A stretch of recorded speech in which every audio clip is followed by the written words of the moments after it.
Picture नहीं आ रही है। LG का 42 इंच का टीवी, पिक्चर नहीं है और बैकलाइट ओके है। तो यहाँ पे आप देख सकते हैं बैकलाइट बिल्कुल चल रही है इसमें। इसका मतलब हमें अभी टिकॉन का एरिया चेक करना है। इसके सभी पैनल वोल्टेज चेक करेंगे पहले। यहाँ पर 13.29 वोल्ट, मतलब पैनल पे पावर सप्लाई ओके है। अभी हम VDD वोल्टेज जो कि 17 वोल्ट के आसपास होता है यहाँ चेक करेंगे। 17.06 वोल्ट यहाँ पर प्रेजेंट है। VGH वोल्टेज चेक करेंगे, रेंज बढ़ाएंगे इसके लिए।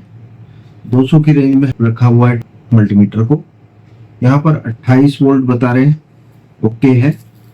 अब हम VGL वोल्टेज चेक कर लेते हैं कितने वोल्ट है। -5 बिल्कुल सही है। अभी हम ऑड और इवन के वोल्टेज चेक कर लेते हैं। ये हम अभी चेक कर रहे हैं VGH ऑड, जो कि स्टेबल है लेकिन एक्चुअली से मूविंग होना चाहिए।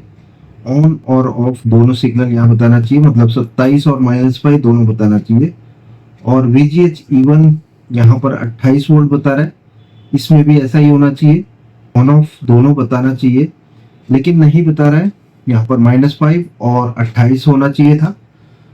अभी हम इसकी मेमोरी आईसी में डेटा डालकर देखेंगे, बिकॉज यहाँ पर लेवल शिफ्टर और ये सभी कुछ इसी में है। लेकिन जब तक यहाँ से टिकॉन प्रोसेसर से सिंक सिग्नल नहीं पहुंचेगा, ये ऑन ऑफ नहीं करेगा। तो हम डेटा डालकर देख लेते हैं। आईसी को प्रोग्रामर सॉकेट में इस तरह से फिट कर दिया।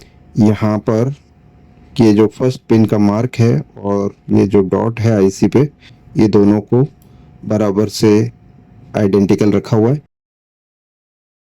अभी हम आईसी को आइडेंटिफाई कर लेते हैं। स्मार्ट आइडेंटिफाई बटन से ये हो जाएगा। 25 सीरीज और 24 सीरीज, हमारी 24 सीरीज की आईसी है 2408।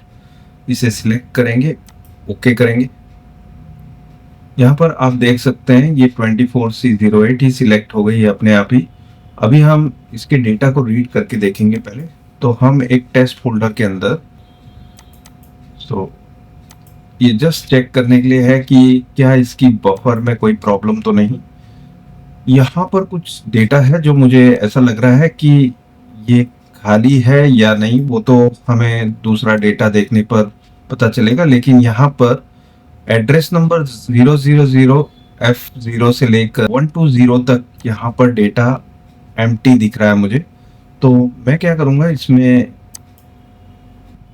ओपन करके एक सॉफ्टवेयर हम लेंगे। यहाँ पर मेरे पास 2 फाइल पड़ी हुई है, कोई भी एक फाइल मैं सिलेक्ट करूँगा और ओके करूँगा और राइट करके फिर चेक कर लूँगा इसकी बफर रीडिंग में क्या चेंजेस हैं। जो हमने पहले देखा था, यहाँ पर 120 तक डेटा खाली था। यहाँ पर अभी आप देख सकते हैं डेटा बिल्कुल है इसमें, मतलब हम सही थे। यहाँ पर डेटा होना चाहिए था, बफर खाली था इधर, जिसकी वजह से हमारी नो पिक्चर की प्रॉब्लम थी। तो डेटा राइट हो चुका है। अभी हम आईसी को दोबारा बोर्ड पर इंस्टॉल करके देख लेते हैं। अभी हम आईसी को चेक कर लेते हैं दोबारा से टिकॉन बोर्ड में इंस्टॉल करके। इस पे जो लगी हुई आईसी थी वो T08 लिखा है, 8 किलोबाइट की। हम चेक कर लेते हैं अब आईसी को दोबारा बोर्ड पर लगाकर।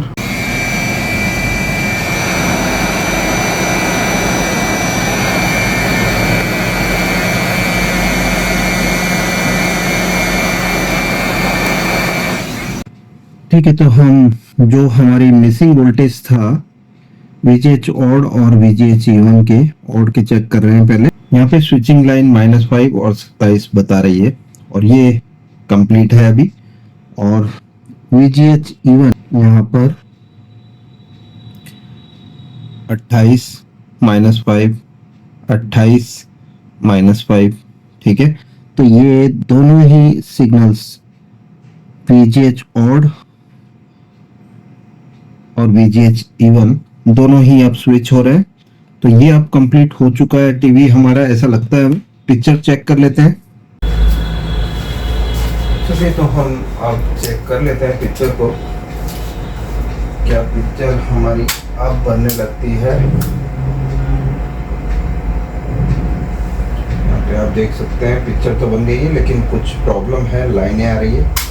तो अभी हम ये जो केबल है इसे ठीक करेंगे। अभी इस केबल में हमने ज़ोरिक स्प्रे मार दिया है। ये हमने ऑन किया टीवी को, टीवी ऑन हो चुका है। सर इंटरनेट पे कुछ प्रॉब्लम है,